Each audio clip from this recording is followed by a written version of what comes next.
முருகா சரணம். நாவில் சரஸ்வதி நற்றுணையாக காக்க காக்க கனகவேல் காக்க. எல்லோருக்கும் வணக்கம். நான் அனிதா பேசுறேன். நான் இங்க யுகேலேருந்து பேசுறேன். நான் நல்லா இருக்கேன். நீங்க எல்லாரும் எப்படி இருக்கீங்க? ஸோ திங்கட்கிழமை ஒரு வீடியோ போட்டிருந்தேன். வேல்மாறல் படிக்கிறவங்களும் சரி, வேல் வழிபாடு பண்றவங்களும், பெரிய பெரிய விஷயத்தெல்லாம் விட்டுட்டு, சின்ன சின்ன கோரிக்கையா நம்ம கேட்டுருக்கோம் அப்படின்னு சொல்லிட்டு, என்ன மாரி விஷயங்கள்லாம் வந்து வேல் நமக்கு குடுக்குது அப்படின்னு நம்ம போட்டிருந்தேன். அத ஒரு வேளை நீங்க மிஸ் பண்ணியிருந்தீங்கன்னா பாருங்க. ஸோ கிட்டத்தட்ட அதோட பார்ட் 2 மாரி தான் இது. ஸோ இது வந்து கர்மாவே நம்மளுடைய கர்மா கழிஞ்சிட்டுருக்கா அப்படின்னு எப்படி கண்டுபிடிக்கலாம் அப்படிங்கிறது, அதுதான் இன்னைக்கு நம்ம பேச போறோம். ஃபர்ஸ்ட் ஆஃப் ஆல் என்ன அப்படின்னா, இந்த வீடியோ நீங்க பார்க்குறீங்க, உள்ள வந்து பார்க்குறீங்க.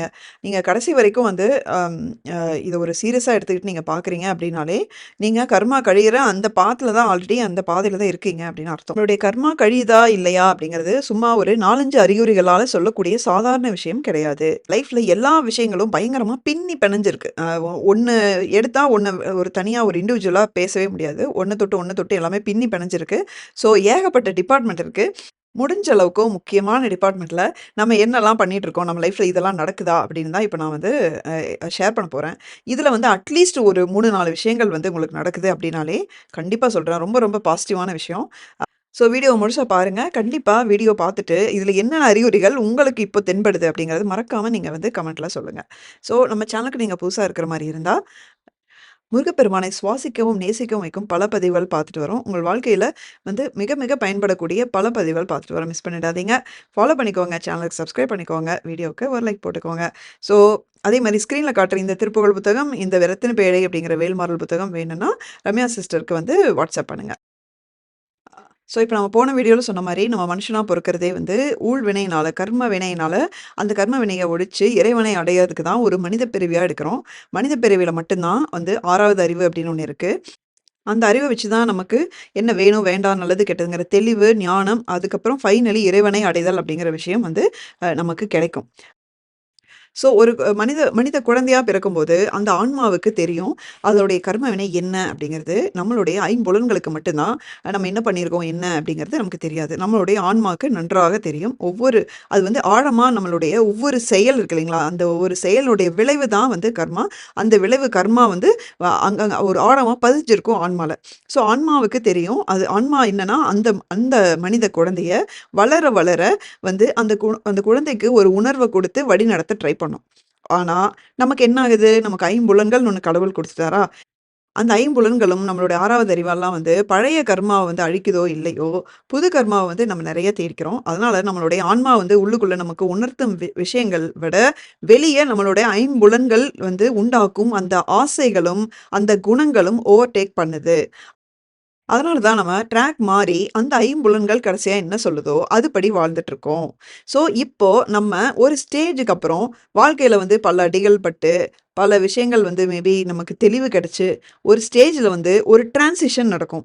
நம்ம அந்த சுத்தி இருக்கிற அந்த சங்கிலியிலிருந்து கொஞ்சம் கொஞ்சமா வந்து யூசுவலான விஷயத்துலருந்து நாட்டம் குறைஞ்சு, கர்மாவை குறைக்கும் அந்த வழியில பயணம் பண்ண ஆரம்பிப்போம். இப்போ நம்ம எல்லாம் அதுல இருக்கோமா? அப்படிங்கிறது தான் இப்ப நம்ம பார்க்க போறோம். இப்ப நீங்க சொல்ற அறிகுறிகள் எல்லாம் வந்து, எதுவுமே எனக்கு இல்லையே அப்படின்னு உங்க உள் மனசுல உங்களுக்கு நினைச்சா கூட, நீங்க டென்ஷன் ஆக வேணாம். ஸோ இந்த விஷயம் உங்களுடைய அறிவுக்கு புலப்பட்டுருது இல்லையா? உங்க காதுக்கு வந்துருச்சு இல்லையா? அதுவே வந்து மிகப்பெரிய ஒரு நல்ல அறிகுறி தான். ஸோ இப்ப இந்த இமேஜ் பாருங்க. நம்ம ஃபர்ஸ்ட்டு இந்த டிபார்ட்மெண்ட்ட பார்ப்போம். என்னன்னா, அ ஃபர்ஸ்ட்டு நம்மள சுத்தி இருக்கிற வெளி விஷயங்கள பார்த்துட்டு, அப்புறமா நம்மளுக்கு தனிப்பட்ட விஷயங்களுக்கு உள்ளுக்குள்ள நம்ம போலாம். நம்மள சுத்தி இருக்கிற மனுஷங்கள எடுத்துட்டோம் அப்படின்னா, அந்த சுத்தி இருக்கிற மனுஷங்கள் ரிலேட்டிவ்ஸ், ஃப்ரெண்ட்ஸ மட்டும் வச்சுமே எத்தன பிரச்சனை பார்த்தீங்களா? எத்தனை குணங்கள் வந்து நம்மளுடைய புதுசா கர்மாவை சேகரிக்கும் குணங்கள்னு பாருங்க.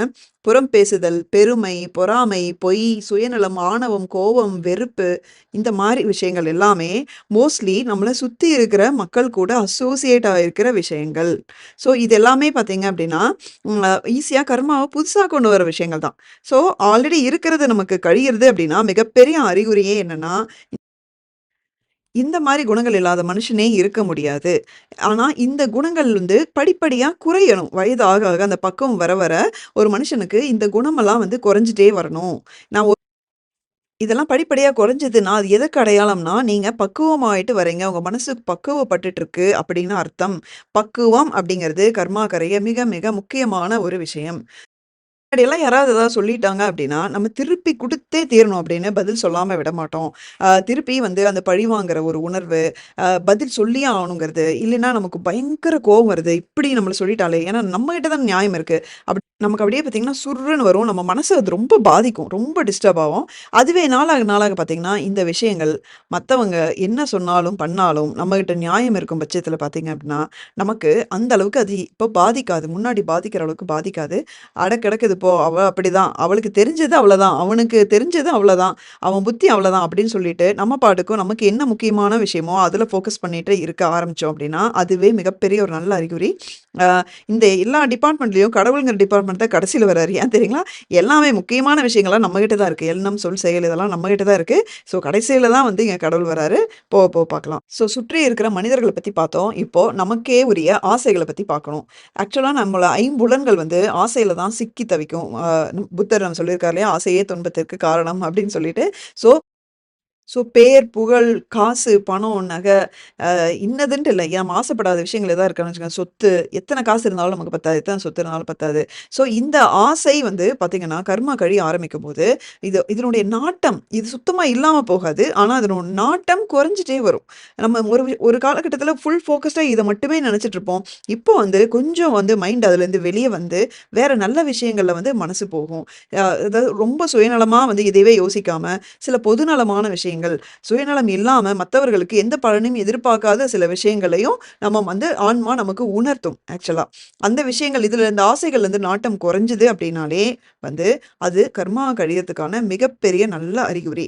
ஏன்னா, அ நம்மளுடைய ஆன்மா வந்து எப்பயுமே நமக்கு இது நல்லது, கெட்டது அதான் மனசாட்சி அப்படின்னு சொல்லுவோம் இல்லைங்களா? இது பண்ணு, பண்ணாதங்கிறது சொல்லிட்டே தான் இருக்கும்.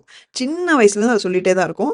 ஆனா வந்து சுத்தி இருக்கிற விஷயங்கள் தான் அத மறைக்கும். நம்மளுடைய கண்ண மறைக்கும். நம்மளுடைய ஆன்மா சொல்றத கேட்க விடாம தடுக்கும். அப்படிங்கும்போது, இந்த இந்த நாட்டம் வந்து குறைஞ்சது அப்படின்னா, எக்ஸாக்ட்லி இப்போ உங்க ஆன்மா உங்களுக்கு உங்களுடைய உள்ளுணர்வு என்ன சொல்லுதோ உங்களுக்கு அது தெளிவாக கேட்கும். அதுபடி நீங்க நடக்க ஆரம்பிப்பீங்க. அப்பதான் வந்து அந்த சுயநலம் போய் பொதுநலம் அப்படிங்கிற ஒரு விஷயம் வரும். பலனை எதிர்பார்க்காம சில விஷயங்கள் வந்து நீங்க செய்ய ஆரம்பிப்பீங்க. அது வந்து தி கிரேட்டஸ்ட் சைன் அதுதான். அ அதாவது அதாவது தானம் செய்ய ஆரம்பிக்கிறது, மத்தவங்களுக்கு எந்த விதமான ஹெல்ப் வேணாலும் பண்றது, அதோட பலனை எதிர்பார்க்காம பண்றது. அது வந்து என்ன சொல்றது? இருக்கறதுலயே அல்டிமேட் வந்து அறிகுறி அதுதான். ஒரு பாயிண்ட் ஆஃப் டைம்ல ஒருத்தங்கள பார்க்கும்போது, இவங்களுக்கு ஹெல்ப் பண்ணு. ஒரு வயசான ஒரு பாட்டி இருக்காங்க. அவங்க இப்ப சாப்பாடே இல்லாம இருக்காங்க. ஓரத்துல இருக்கிறவங்களுக்கு உங்களுக்கு சாப்பாடு வாங்கி குடுக்க தோணுது. நல்ல விஷயங்கள் தோணுது அப்படின்னாலே, இனிமே நீங்க தெளிவா புரிஞ்சுக்கணும். உங்களுடைய ஆன்மா, உங்களுடைய கர்மா கரையறதுக்காக அத செய்ய சொல்லுது அப்படின்னு அர்த்தம். நல்ல விஷயங்களுக்கு மட்டும். ஓகேங்களா? இதே வந்து ஒரு ஒரு மனசாட்சிக்கு விரோதமான ஒரு விஷயமா இருந்தா, உங்களுடைய ஐம்புலன்கள் ஏதோ ஒண்ணு எக்கு தப்பா வேலை செய்யுதுன்னு அர்த்தம். ஸோ நல்ல விஷயங்களா இருந்தா, உங்க ஆன்மா என்ன சொல்லுதோ அத கேளுங்க. இந்த மாரி மத்தவங்களுக்காக வந்து உங்க மனசு ரொம்ப இளகுது. மத்தவங்களுக்காக உங்களுக்கு அழுக வருது. அவங்களுக்கு ஹெல்ப் பண்ணணும்னு தோணுது. எந்த ஒரு பலனுமே எதிர்பார்க்காம சில விஷயங்கள் உங்களுக்கு ரீசென்ட்டா தோணுது அப்டின்னா, நீங்க மறக்காம வந்து கமெண்ட் பண்ணுங்க. என்ன மாரி விஷயங்கள் உங்களுக்கு தோணுது அப்டிங்கிறத கமெண்ட் பண்ணுங்க. கண்டிப்பா படிச்சு நான் உங்களுக்கு ரிப்ளை பண்றேன். ஸோ அடுத்தது என்ன அப்டின்னா சுத்தி இருக்கிற மனுஷங்கள பத்தி பார்த்தோம். அவங்ககிட்டருந்து எப்படி டிட்டாச் ஆயி வரோம் அப்படிங்கிறத பார்த்தோம். அதே மாரி நம்மளுடைய ஆசைகள்லருந்து எப்படி கொஞ்சம் கொஞ்சமா நாட்டம் குறைஞ்சு, வேற நல்ல விஷயங்கள்ல மனச செலுத்துறதுன்னு பார்த்தோம். இப்போ அடுத்தது நமக்கு உள்ள நடக்கிற விஷயங்கள். அதுதான் வந்து அடுத்த ஸ்டேஜ்ல ரொம்ப ரொம்ப கிரிட்டிக்கல். நமக்கு நாமே சம்மந்தப்பட்ட விஷயம் அப்டின்னா என்ன அப்டின்னா, நம்மளுடைய உணர்வுகள். அந்த உணர்வு வந்து எப்டி இருக்குங்கிறத பொறுத்து, நம்ம கர்மா வந்து கழியுதா இல்லையா அப்டின்னு சொல்ல முடியும். எப்டின்னா, ஃபர்ஸ்ட்டு முன்னாடி வந்து ரொம்ப ரொம்ப சில விஷயங்களுக்கு வந்து ரொம்ப கவலைப்பட்டுட்டே இருப்போம். அந்த கவலைகள் இப்போ அந்த விஷயங்கள்லாம் உங்கள வந்து கொஞ்சம் பாதிக்காது இனிமே. அதாவது என்ன, ஓகே என் பையன் ஃப்யூச்சர் இப்டி இருக்குமோ, இது எப்டி இருக்குமோ, அது எப்டி இருக்குமோ, நகை விலை ஏறுமா, இறங்காதா, என்ன வேணா எடுத்துக்கலாம். ஏதோ ஒரு கவலை, அந்த மாரி கவலைப்பட்டே இருப்போம். அதெல்லாம் வந்து இப்போ உங்களுக்கு பெரிய ஒரு முக்கியமா தோணாது. ஓகே. அல்டிமேட்டா நம்மளுடைய அ நோக்கம் வந்து இறைவனை அடைதல் அப்படிங்கிற பட்சத்தில, அதெல்லாம் அந்த கவலைகள் இப்போ உங்களுக்கு படிப்படியா குறைஞ்சுட்டே வரும். அதே விஷயம் முன்னாடி தாக்குன அளவுக்கு இப்போ உங்கள உங்கள தாக்காது. துக்கம் உட்பட. கடந்த கால நிகழ்வுகள் இருக்கு பார்த்தீங்களா? சோகமான விஷயங்கள், துக்கம், இழப்புகள், அது என்னவா அது மனித உயிர் இழப்பாகவும் இருக்கலாம், பொருள் இழப்பாகவும் இருக்கலாம், இல்ல கடன் விஷயம் அந்த மாரி கூட இருக்கலாம். அந்த மாரி ஒரு காலத்துல நம்ம எப்படி இருந்தோம், இப்போ இவ்வளோ கஷ்டப்படுறோம் அப்படிங்கிற மாரி இருக்கலாம். அந்த மாரி வந்து அந்த விஷயங்கள் வந்து உங்கள இப்போ கம்மியா பாதிக்கும். பாதிக்கவே பாதிக்காதுன்ட்டு இல்ல. ஆனா அந்த தாக்கம் குறைவாக இருக்கும். அது ஒரு விதமான மனப்பக்குவத்தால வர்றது இது. அந்த அதே மாரி முன்னாடி எதுக்கு எடுத்தாலும் பரபரப்பு, பதட்டம் இந்த மாரி ஒரு இருந்த மனநிலை, இப்ப வந்து கொஞ்சம் அதெல்லாம் குறைஞ்சு, படிப்படியா குறைஞ்சுட்டே வந்து கொஞ்சம் அமைதி வந்து அதிகமாக இருக்கும். இதெல்லாம் செல்ஃபா நமக்கு உள்ளேயே நடக்கிற விஷயங்கள். அதே மாரி சரியான சமயத்துல வந்து உங்களுக்கு சில கான்டாக்ட்ஸ் கிடைக்கும். அதாவது முன்னாடி 100 பேர் ஃப்ரெண்ட்ஸ் இருந்திருப்பாங்க. ஆனா பார்த்தீங்க அப்டின்னா, ஒவ்வொருத்தர் கூடயும் இந்த மாரி பொறாம, வைத்தெரிச்சல் இந்த மாரி இருக்கும். ஆனா, இப்போ 2டே 2 பேர் தான் உங்களுக்கு வந்து அவங்கலாம் யாருமே வேண்டாம். இந்த மாரி ஆட்கள் இருந்தா போதும்னு சொல்லிட்டு, உங்களுக்கு கரெக்ட்டான லைஃப் வந்து கரெக்ட்டான டைம்ல கரெக்ட்டான ஆட்கள வந்து கனெக்ட் பண்ணிவிடும் ஆக்சுவலா. ஸோ இந்த மாரி 2 பேர் இருந்தா போதுமே அப்படின்னு உங்களுக்கு மனசுக்கு ரொம்ப ரொம்ப திருப்தியாற மாரி ஜென்யூன் கான்டாக்ட்ஸ் வந்து உங்களுக்கு லைஃப்ல கிடைக்க ஆரம்பிக்கும் ஆக்சுவலா. அ என்னடா இது இத்தன நாளா போய் அவங்ககிட்டயா பழகிட்டு இருந்தோம் அப்படிங்கிற மாரி கூட தோணும். இந்த மாரி நமக்கு ஒரு 4 பேர் 2 பேர் இருந்தாலே போதுமே அப்படிங்கிற ஒரு ஃபீலிங் வந்து நெறைய பேருக்கு கண்டிப்பா வரும். அது வந்தது அப்படின்னாலுமே அதுவே மிகப்பெரிய ஒரு நல்ல அறிகுறி தான். அதே மாரி முன்னாடி அளவுக்கு இல்லாம, இப்ப கொஞ்சம் இன்னுமே கொஞ்சம் நான் தெளிவா யோசிக்கிறேன். ஆழமா யோசிக்கிறேன். எனக்கு இது கொஞ்சம் தெளிவா இருக்கு. மனசு இப்போ கொஞ்சம் தெளிவா இருக்கு. அப்படின்னாலே, அதுவே வந்து மிகப்பெரிய ஒரு நல்ல விஷயம். ஏன்னா, அங்க தான் ஞானம் அப்படிங்கிற விஷயம் உள்ள வருது. நம்ம மண்டே போட்ட வீடியோல மெயின் டாபிக்கே ஞானம் தான். ஸோ, அந்த தெளிவு, ஞானம் கிடைச்சா தான், அடுத்தது உங்க லைஃப் வந்து அடுத்த கட்டத்துக்கு இறைவனை அடைதல் அப்படிங்கிற அந்த மெயின் அப்ஜெக்டிவ் இருக்கு இல்லைங்களா? அந்த டார்கெட்டே என்னன்னா அதுதான். ஸோ, அத நோக்கி படிப்படியா, படிப்படியா நம்ம வந்து போறதுக்கு அந்த ஞானம் ரொம்ப முக்கியம். அதே மாரி பார்த்தீங்கன்னா, முன்னாடி அளவுக்கு இல்லாம இப்போ பிறரை மன்னிச்சு ஏத்துக்கிறது. இல்ல அப்டின்னா, அத பத்தி ரொம்ப ஒரு பொருட்படுத்தாம அப்டியே கண்டுக்காம விட்டுட்டு நம்ம வேலைய பார்க்குறது. அந்த குணம் வந்து அதிகமா இருக்கும். இதெல்லாம் என்ன குணம் அப்டின்னா, இதெல்லாம் கடவுளின் குணம் ஆக்சுவலா. மன்னித்தல் அப்டிங்கிற நம்மலாம் எவ்ளோ தப்பு பண்றோம். யோசிச்சு பாருங்க.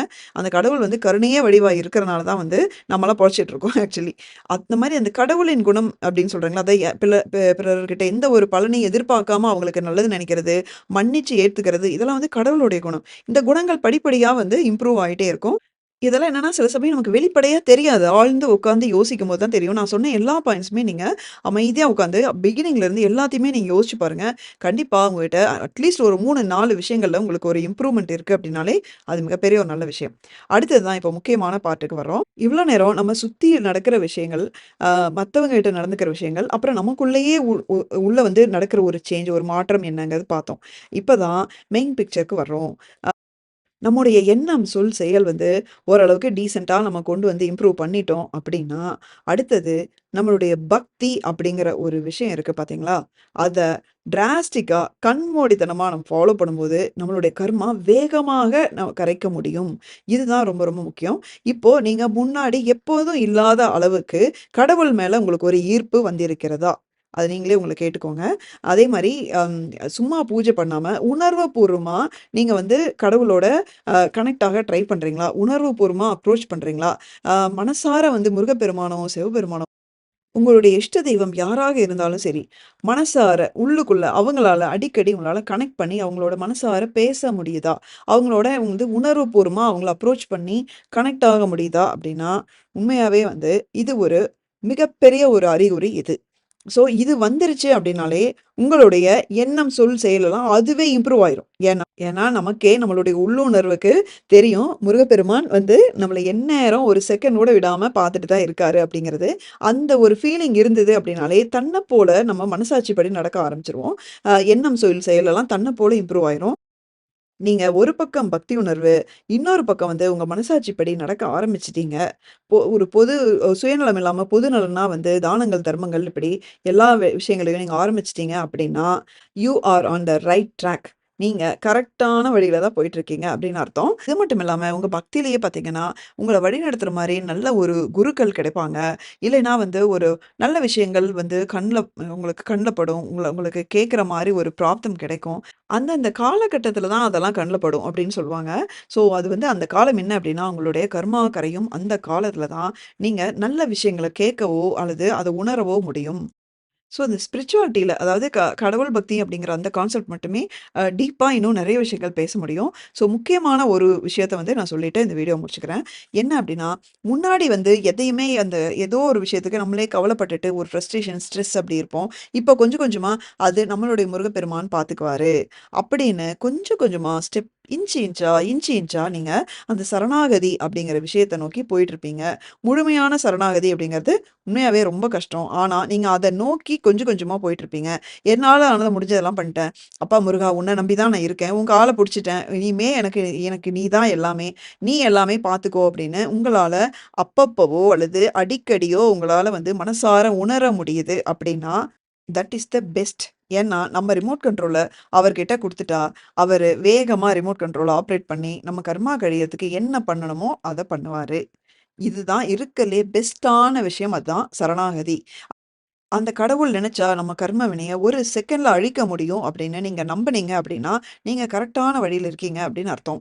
ஸோ எவ்வளவு சோதனைகள் வந்தாலும், எவ்வளவு துன்பங்கள் வந்தாலும், இந்த பிடியிலிருந்து நீங்க விடாம இருந்தீங்க அப்படின்னா, கண்டிப்பா உங்களால வேகமாக அந்த கர்மாவை வந்து கண்டிப்பா கர்ம வினைய ஒழிச்சு, நீங்க பிறவாமை அப்படிங்கிற ஒரு விஷயத்துக்கு முருகப்பெருமான் உங்கள கைய புடிச்சு கூட்டிட்டு போவாரு. ஸோ இவ்ளோ நேரம் பேசினதுல, அட்லீஸ்ட் உங்களுக்கு ஒரு 2 விஷயமோ, 3 விஷயமோ உங்களுக்கு ஏதோ ஒரு அறிகுறிகள் இருக்கு அப்டின்னா, கண்டிப்பா கமெண்ட்ல சொல்லுங்க. அப்படியே வந்து வேற விஷயங்கள்ல வந்து எனக்கு கேப் இருக்கு அப்படின்னு நீங்க ஃபீல் பண்ணீங்க அப்படின்னாலும் கூட, ஸோ என்ன பண்ணணும் அப்படின்னு நம்ம தெரியும் இல்லையா? ஸோ இப்ப நம்ம எல்லாருக்கும் வந்து நம்ம கர்மாவ ஒழிக்கிறதுக்கு எங்கெல்லாம் நம்ம டேக் கேர் பண்ணணும் அப்படின்னு தெரியும். ஸோ இந்த பதிவு வந்து உங்களுக்கு கண்டிப்பா பயனுள்ளதா இருக்கும் அப்படின்னு நெனைக்கிறேன். கமெண்ட்ல சொல்லுங்க. அடுத்த வீடியோல பார்க்குற வரைக்கும் முருகா சரணம்.